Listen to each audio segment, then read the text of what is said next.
Otto von Bismarck est l'une des figures politiques majeures du XIXe siècle européen. Homme d'État prussien, il est l'artisan principal de l'unification allemande et le fondateur de l'Empire allemand en 1871.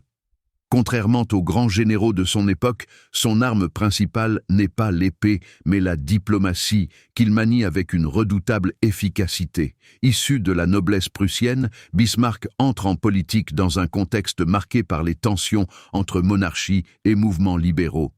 Conservateur convaincu, il défend l'autorité du roi et s'oppose aux idées révolutionnaires. Sa montée en puissance s'accélère lorsqu'il devient ministre-président de la Prusse en 1862 sous le règne de Guillaume Ier. Il impose alors une politique ferme, résumée par sa célèbre formule du fer et du sang, affirmant que l'unité allemande se fera par la puissance militaire et non par les débats parlementaires. Bismarck orchestre une série de conflits soigneusement calculés pour atteindre cet objectif. Il commence par la guerre des duchés contre le Danemark, puis provoque la guerre austro-prussienne qui permet à la Prusse d'éliminer l'Autriche de la direction des affaires allemandes. Enfin, il joue un rôle décisif dans le déclenchement de la guerre franco-prussienne qui aboutit à la défaite de la France et à la proclamation de l'Empire allemand à Versailles.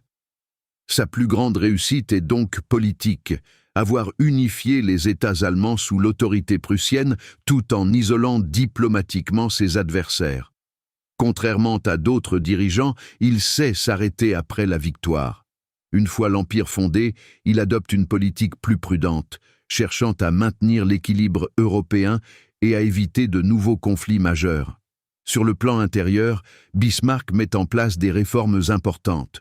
Il lutte contre l'influence de l'Église catholique, Kulturkampf, tout en introduisant les premières mesures de protection sociale en Europe, assurance, maladie, accident, retraite, afin de contenir la montée du socialisme.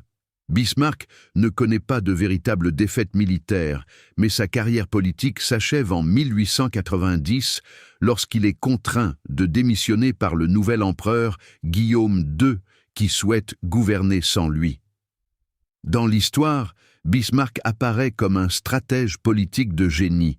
Il a su utiliser la guerre comme un outil au service d'un projet diplomatique, tout en construisant un État puissant et durable.